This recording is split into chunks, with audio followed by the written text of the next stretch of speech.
시간 성취된 하나님의 말씀 갈라디아서 6장 17절부터 18절까지 말씀 보도록 하겠습니다.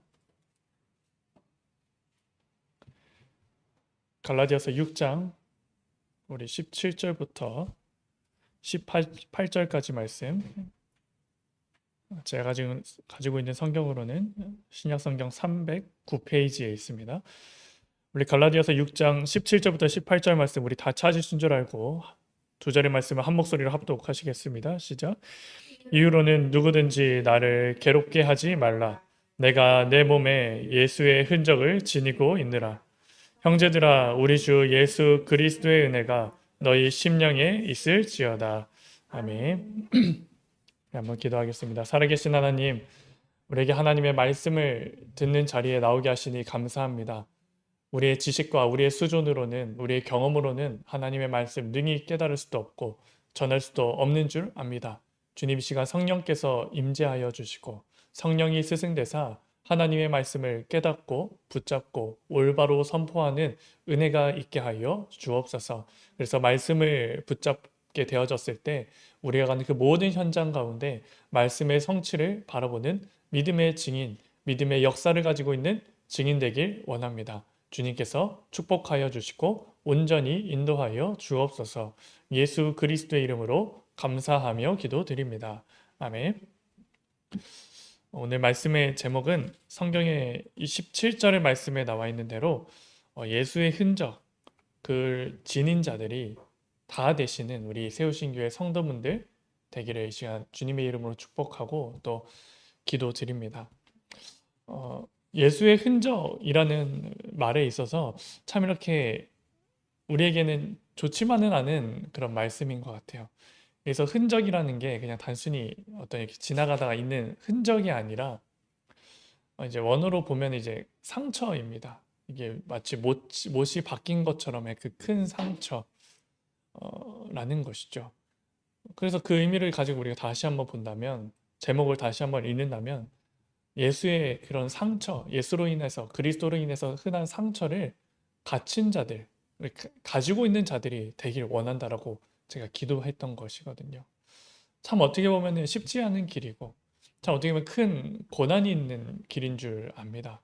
하지만 이것이 없으면 갈라디아서를 통해서 본 것처럼 다른 그 비본질적인 복음이 우리 안에 들어오고 또 우리가 잘못된 복음을 후대들에게 전달하여서 정말 영원한 하나님이 원하시는 전도 운동을 할 수가 없다는 것을 분명히 아셔야 됩니다. 그래서 정말 우리가 무엇을 소망을 해야 되느냐? 정말 우리가 가지고 있는 복음이 정말 온전한 복음이라면 그 예수의 흔적을 또 예수로 인해서 그리스도로 인해서 받는 상처를 실제로 지니고 있으셔야 된다고 하는 겁니다. 그래서 그 축복이 우리 모든 성도분들에게 인생의 터닝 포인트가 되어지는 그런 귀중한 시간이 있기를 바랍니다. 이 예수의 흔적을 지닌 자 중에 오늘 바울이 자기가 지니고 있다라고 했지만 그 중에서 한 인물을 좀 꼽자면 베드로가 참 이 흔적을 실제로 많이 지고 있는 사람이구나 이렇게 보여지더라고요. 왜 그러냐면 예수님께서 베드로를 찾아오셨을 때 이제 어부로서 일을 하고 있지 않았습니까? 그때 하나님 그 예수님께서 나오셔서 정말 아무것도 잡은 것이 없는 그 베드로에게 깊은 데로 가서 그물을 내리라라고 했을 때 우리가 잡은 것은 없지만은 주의 말씀을 의지하여 선생님의 말씀에 의지하여서 우리가 한번 가겠습니다라고 말씀을 하고 실제로 그렇게 하니까 어떻게 되었습니까? 많은 물고기들 그물이 찢어질 정도로 많은 물고기를 얻게 되어졌습니다. 그래서 이제 예수님께서 베드로에게 이렇게 말씀을 하시는 것이죠. 나를 따라오너라. 내가 너희를 사람을 낚는 어부가 되게 하려 함이라. 이제는 더 이상 물고기를 먹고 사는 너의 생계를 유지하기 위한 존재가 아니라 정말 그리스도로 말미암은 정말 그 창세기 3장의 문제를 근본적으로 해결하는 답을 가진 자들로 그것으로 많은 사람을 살리는 자들로 너를 내가 인도할 것이다 라고 말씀을 해주신 것입니다. 하지만 그 완전한 말씀과 또 이렇게 소명을 받고도 베드로의 여정은 실제로 어땠습니까? 순간순간마다 예수님께 책망받을 일을 겪게 되어지는 것이 베드로의 여정이었습니다. 우리가 그래서 그 베드로를 보면은 참 믿음의 의인이다라고 생각하는 것보다 베드로의 그런 실수들을 우리는 참 기억하고, 아, 나는 베드로보다 바울이 되길 원한다, 이렇게 생각할 수 있지만, 실제로요, 그런 베드로의 그런 여정이 없다면 이 복음의 개인화는요, 쉽지는 않은 것입니다. 그래서요, 이 베드로가 그냥 실수를 많이 할 수 있을지 모르지만, 이 베드로의 시간이 우리에게 없다면요, 우리가 가진 복음은요, 잘못하면 내가 아는 대로, 내가 믿는 대로, 내가 경험한 대로만 전할 수밖에 없게 되는 것이죠.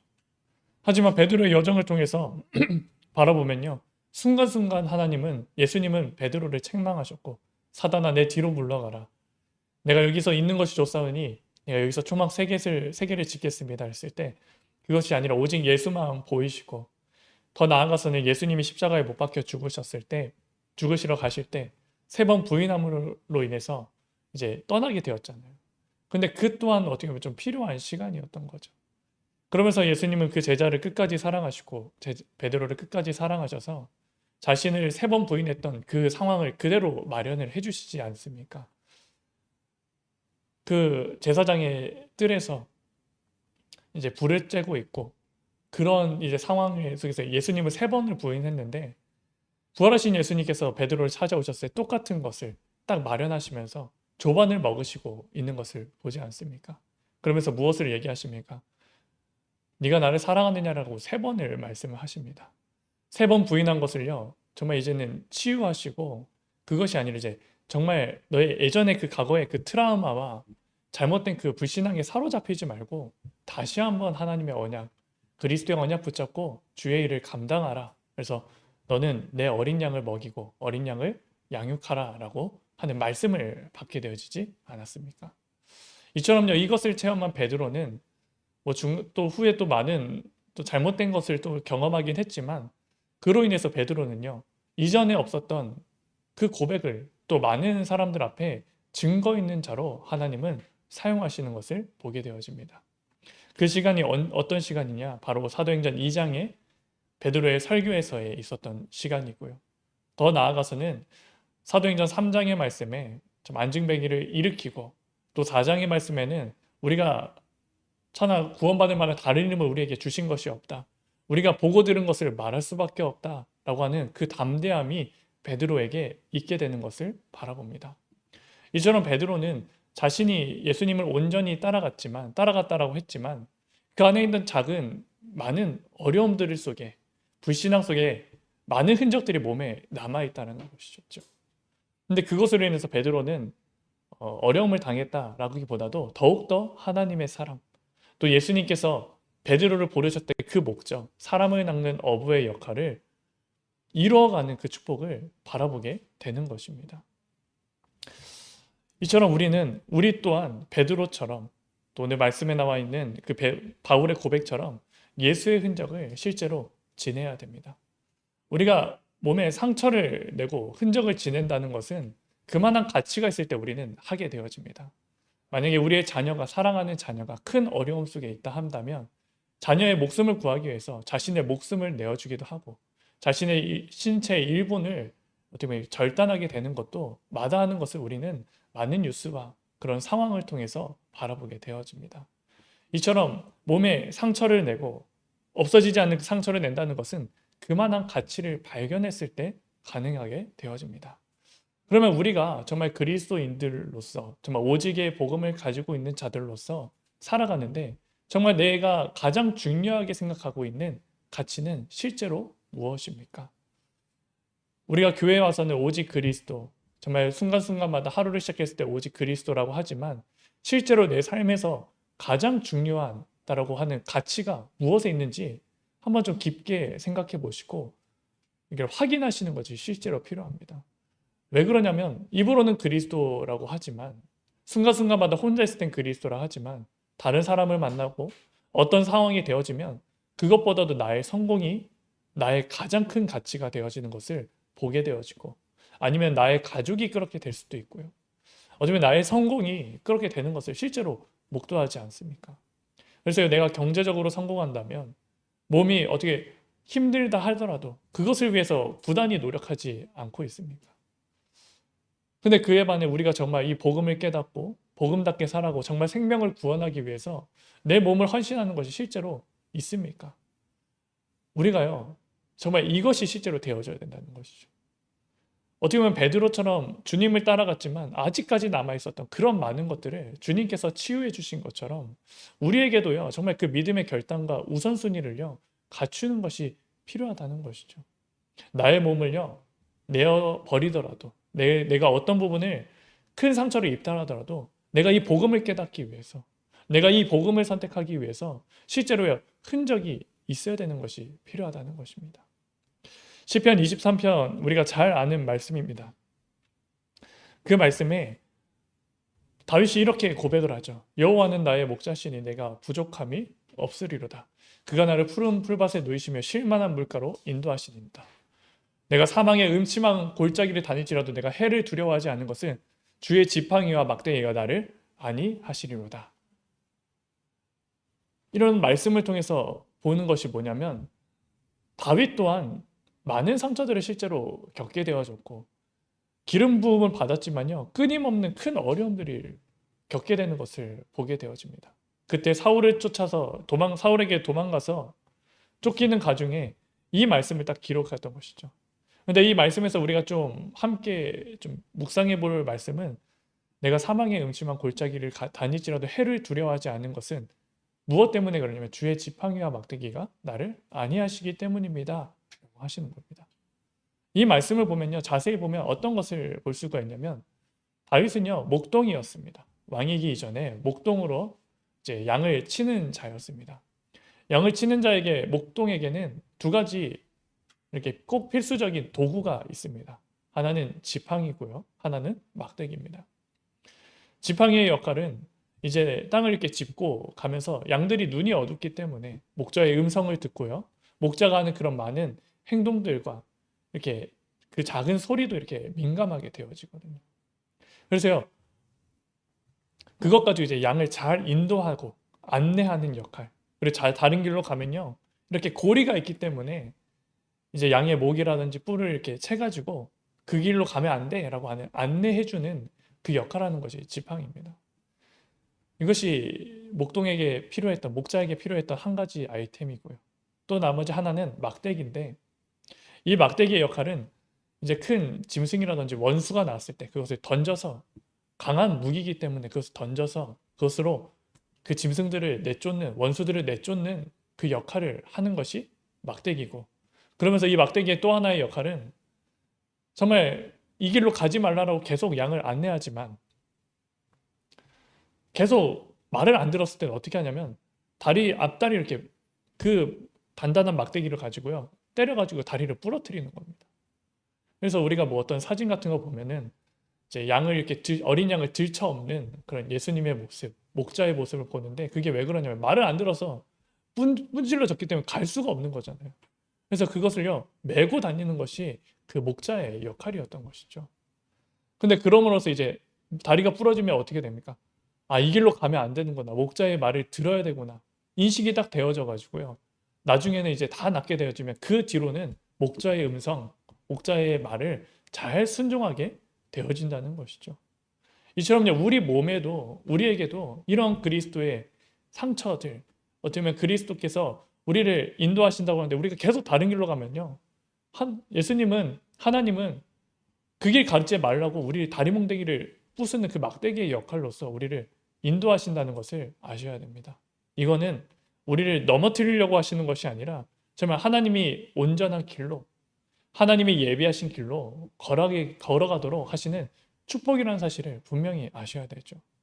그래서 몸에 그런 상처들이 있다 한다면 우리는요, 어떤 순간이 올 때마다 어떻게 잘못 이렇게 좀 안 좋은 의미로서는 트라우마로서 내가 주의 말씀을 따라가야 되구나, 내가 왜 계속 그런 세상의 성공과 그런 것을 따라가지? 이전에 내가 그것으로 인해서 하나님 크게 나에게 벌 주시고 나에게 크게 치시던 것을 아는데 내가 다시 옳은 길로 가야겠다, 말씀으로 따라가야겠다, 이것을 깨닫는 것처럼 우리에게는 그런 것들이 거룩한 그 상처로서 갖는 것을 자랑스럽게 여기시는 것이 실제로 필요합니다.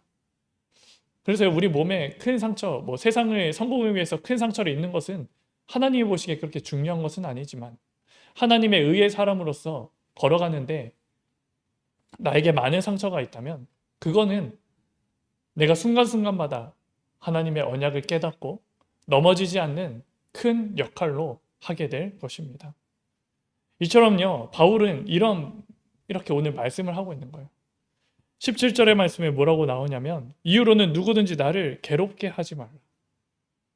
그래서 괴롭게 하다라는 말도요, 이렇게 베인 상처, 이렇게 베어진 상처라고 하는 의미로서 괴롭게 하지 말라. 나에게 어떤 그 작은 상처를 나에게 주지 말라라고 하는 겁니다. 그 이유가 무엇이냐면 내가 내 몸에 예수의 흔적을 지니고 있노라. 바울은요, 누구보다도 그리스도를 체험한 사람이었고 그리스도 없이 열심으로 살아갔던 사람이었습니다.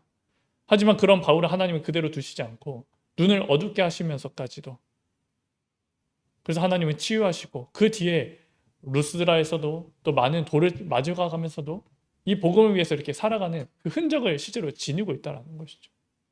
그럼 이게 흔적을 지니고 있고 몸에 큰 상처를 지니고 있으면요, 다른 몸에 상처가 없는 부위는요 그렇게 민감하지 않습니다.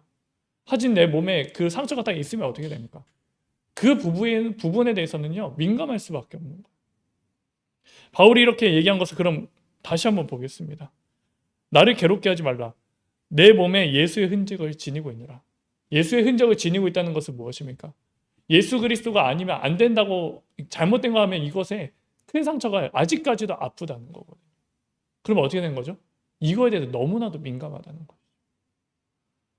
민감하기 때문에 이 부분을요, 너희가 나에게 다시 베는 것처럼 상처를 입히면 나는 너무나도 괴롭다라고 이야기를 하는 것이죠. 우리가 왜 예수의 흔적을 지녀야 됩니까? 예수의 상처를 지녀야 됩니까? 영적으로 민감한 것을 가지고 있어야 되기 때문에 그렇습니다. 우리는 육신의 것에 민감하고 영적인 것에 민감하지 않을 때가 너무나도 많이 있습니다. 하나님은 안 보이시기 때문에 눈에 보이는 것에 우리는 더욱더 민감하고 그것에 반응할 때가 있습니다. 하지만 그거는 하나님이 원하시는 믿음이 아닙니다. 하나님이 원하시는 것은 무엇입니까?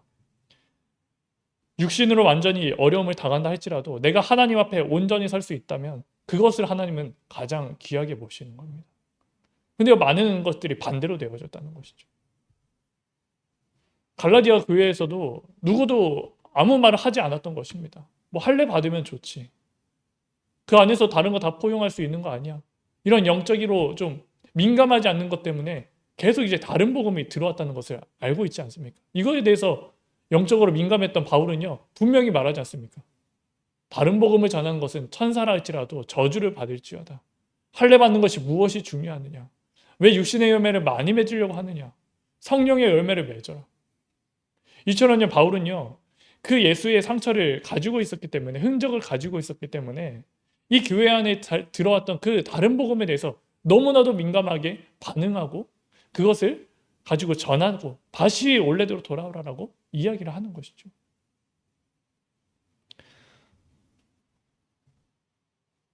그래서 바울의 마지막에 이렇게 말씀을 이렇게 하는 겁니다. 더 이상 누구든지 나를 괴롭게 하지 말라. 나는 누구보다도 복음에 예민하고 정말 그리스도의 복음만으로 된다는 그 예민한 그것을 가지고 있는 사람이다.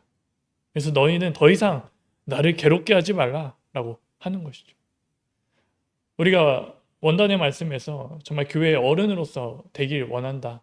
우리가 그 말씀대로 하나님은 성취하시고 인도하실 것입니다. 그럼 교회의 어른으로서는 무엇을 가지고 있어야 되냐면 육신적으로 민감하고 어쩌면 세상적으로 민감한 것이 아니라 정말 그 영혼 한 명 한 명이 하나님 앞에 서고 그리스도를 발견할 수 있게끔 영적으로 민감함을 가져야 되는 것이 바로 교회의 어른의 가져야 될 하나의 필수 요소입니다. 그것을 알지 못하면 말로는 복음을 얘기하지만 다른 것을 계속 전달하게 되어지게 될 것입니다. 그래서요, 우리가 정말 교회의 어른으로 되길 원하고 정말 우리가 기도하고 있는 그 후대들이 복음 안에서 온전히 잘 자라길 원한다면 다른 것에 민감한 것이 아니라 그 영적으로 민감한 것을 가지고 있어야 된다는 것이고, 우리가 가족 안에서 얼마나 화평하면 너무 좋습니까? 근데 그러다가 예배를 놓치게 된다면 그건요, 하나님 보시기에 귀중하게 보시는 가정이 아닙니다. 화평하기도 하면서 예배에 성공하는 것이 필요한 것이죠. 그리고요, 뭐 자녀가 잘 된다고 해서 그것 때문에 내가 힘을 얻는다, 그것도 잘못된 것입니다. 무엇이 중요한 것입니까? 그 후대가요, 하나님 말씀으로 설 수 있고 하나님 말씀을 가장 최우선시하는 것이 중요하다는 것을 아는 것이 필요한 것이잖아요.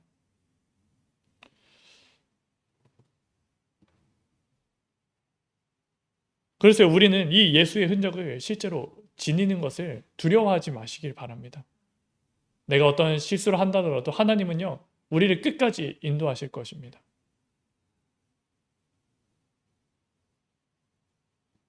금요기도회 때 마태복음 14장의 말씀을 봤습니다.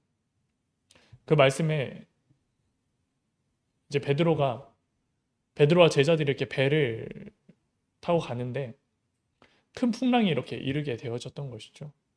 그때 예수님께서 그 제자들이 그런 것을 아시고 찾아가시는데 무리를 걷고 올라가십니다. 그때 베드로가 주님이시거든. 예수님께서 난이 두려워하지 말라라고 하신 그 말씀을 통해서 베드로는 주님이시거든.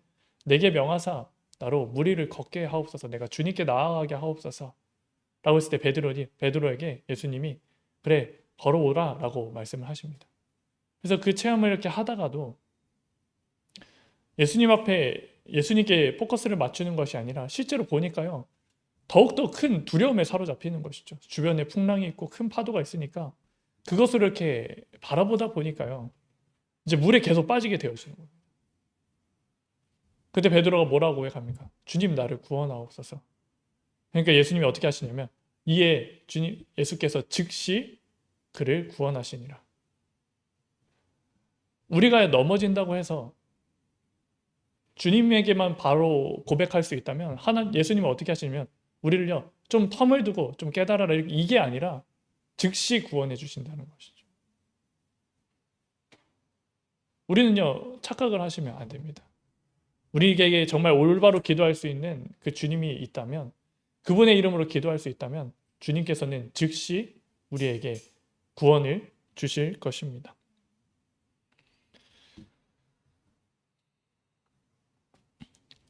그래서 그 흔적을 받기에 두려움이 없어지시길 바랍니다. 세상에서의 그런 성공을 위해서 내 몸에 흔적을 흔적을 지니는 것이 아니라 그것 말고 정말 영적으로 하나님께 붙잡힌 바 되어지고 정말 나를 부르신 그 목적의 사명에 감당할 수 있는 그 역할을 하기 위해서 내 몸에 예수의 흔적을 지니는 자 되시기를 주님의 이름으로 축복하고 기도합니다. 그리고 이제 그런 흔적을 갖게 되어졌잖아요. 근데 그러면서도요, 이 영적으로만 흔적이 있으면 민감하게 되어진다라고 했잖아요. 근데요, 이 민감으로만 끝나면 안 됩니다. 우리 만약에 집에도 민감한 사람이 있으면 얼마나 이제 서로 이제 더 예민해지는 것을 실제로 보잖아요. 근데요, 이 민감이요, 좋게 작용할 때가 어떨 때 좋게 작용합니까? 이 민감을 가지고요, 서로를 사랑하고 나에게 맡겨주신 사람을 귀하게 보면요, 이 민감이라고 하는 그 역할은요, 크게 쓰임을 받게 되어지는 거예요. 나밖에 모르는 민감은요, 다른 사람을 불편하게 합니다. 바울이 만약에 이 영적으로 민감하게 되고 사랑이 없다면 어떻게 될까요? 그냥 질책하고 끝내는 것이죠. 근데 바울은 어떻게 했습니까? 이 영적으로 민감함을 가지고 하나님이 붙여주셨던 그 사랑이 있으니까, 하나님이 나를 사랑하셨고 그 성도들을 사랑하시다는 사실을 아니까요, 이 민감함을 가지고 질책을 하면서도요 옳은 길로 인도하기 위해 수고하는 것을 실제로 보게 되지 않습니까? 그래서 데살로니가전서 1장의 말씀에 보면 믿음의 역사와 소망의 인내와 사랑의 수고라고 하지 않습니까? 사랑하게 되면요, 그 일을요 힘든 것을 굳이 선택하게 되어진다니. 내가 영적으로 민감하다고 해서 끝내면 절대 안 됩니다. 내가 예수의 흔적을 가지고 그것을 가지고 있는 것만으로 끝내면 안 됩니다.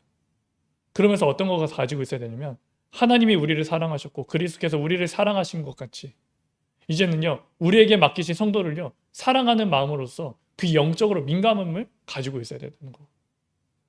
민감이 없는 사랑은요 그 사람 죽이는 것입니다.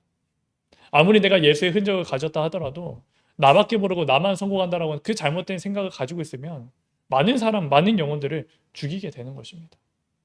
하지만 영적으로 민감하게 되어지고 정말 나에게 묶여주신 그 사람, 성도, 우리가 이 성도들 교회를 뭐라 합니까? 그리스도께서 머리 되시고 이 교회는 하나의 지체라고 하잖아요. 한 몸이라고 하잖아요.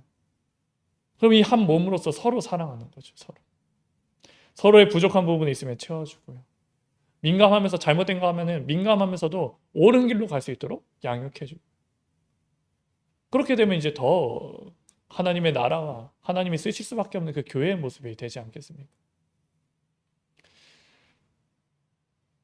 그래서 이제 갈라디아서를 이렇게 딱 마치는 중에 어떻게 보면 17절과 18절의 말씀을 봤지만 이 17절의 말씀을 가지고요, 우리가 이 예수의 흔적을 지니기 힘쓰시고 더 나아가서는 이것을 그냥 지니고 있는 것이 아니라 하나님께서 우리를 사랑하셔서 독생자 예수 그리스도를 보내주신 것처럼 우리 또한 우리에게 맡겨주신 그 성도들, 또 우리에게 맡겨주신 그 후대들, 또 우리 주변에 맡겨주신 그 귀한 영혼들을 사랑하고 그것으로 인해서 다른 복음이 들어왔을 때 막아주고 올바른 길로 갈 수 있도록 안내해주는 교회 어른으로서의 역할을 하시기를 시간 주님의 이름으로 축복하고 기도드립니다.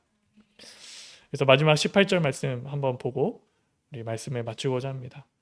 그래서 이것을 가지고 있을 때 또다시 이렇게 마지막으로 바울이 이렇게 고백을 하죠. 형제들아, 우리 주 예수 그리스도의 은혜가 너희 심령에 있을지어다.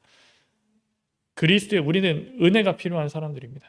우리가 이 사실을 안다 할지라도, 내가 그리스도의 흔적을 지니고자 할지라도 예수님의 은혜가 없으면 우리는 그것을 능히 선택할 수가 없습니다. 그래서 바울이 이렇게 고백한 마지막에 항상 했던 것이 우리 주 예수 그리스도의 은혜가 너희 심령에, 너희 영혼에, 너희 마음에 있을지어다.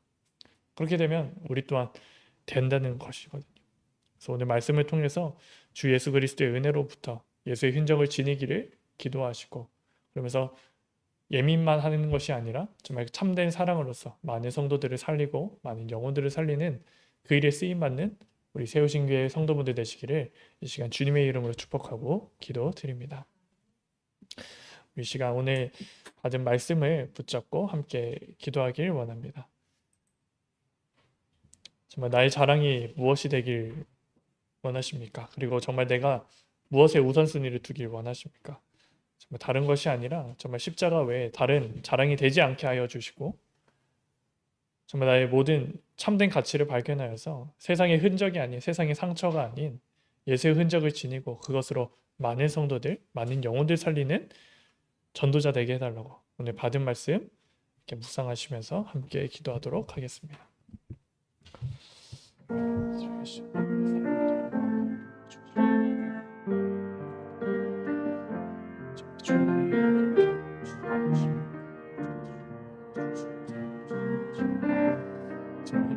내 몸을 귀하게 하고 정말 내가 얻고자 하는 것이 가장 가치고 중요한 가치를 발견한다면 내 한 몸 불태워서라도 그것을 얻기 위해서 우리는 수고하고 어려워합니다.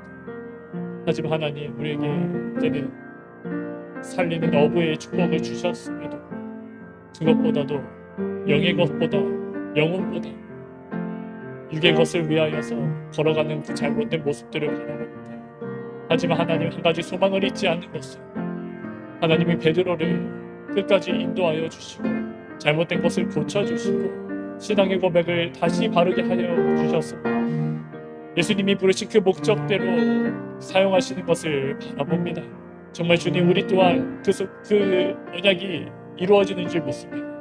정말 우리가 넘어질지라도 하나님께서 일으켜 주시고 정말 하나님께서 올바른 믿음으로 고백하게 하여 주시고, 그래서 내 몸에 정말 다른 흔적이 아닌 예수의 흔적을 지니고 그로 인하여서 예수 그리스도를 말하지 않고는 버틸 수 없고, 정말 하나님의 말씀에 잇대어 말하고 정말 날 때부터 안진뱅이 된 자들을 고치고, 그리고 정말 공회에서도 정말 하나님 앞에 당당하고 많은 바리새인들 앞에 당당했던 그 베드로처럼 우리 또한 그러한 삶이 되어지길 원합니다. 정말 주님의 우리를 인도하여 주시고 축복하여 주옵소서.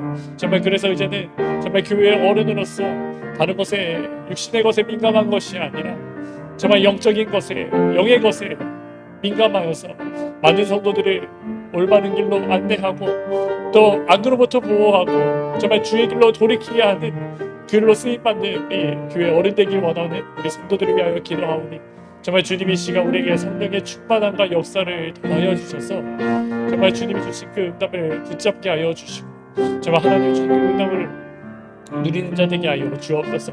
정말 영적으로 예비한 것이 아니라 정말 그로 인해서 정말 하나님의 사랑이 덧입고 하나님의 사랑을 하는 자, 그리스도의 사랑을 하는 자로 말미암아 우리에게 허락하신 그 많은 영혼들, 우리에게 허락하신 성도와 우리에게 허락하신 목회자와 우리에게 허락하신 중직자와 우리에게 허락하신 그 렘넌트들을 위하여 살아가는 마음으로 온전한 길로 인도하는 정말 주의 사랑이 넘치는 정말 주의 말씀이 역사하는 능히 수호하기를 두려워하지 않는 우리 모든 성도들 되게 하여 주옵소서. 정말 이 세상에 빛과 소금이 되어지는 역할을 감당하는 세우신 교회 되게 하여 주옵소서. 지금도 살아계신 주 예수 그리스도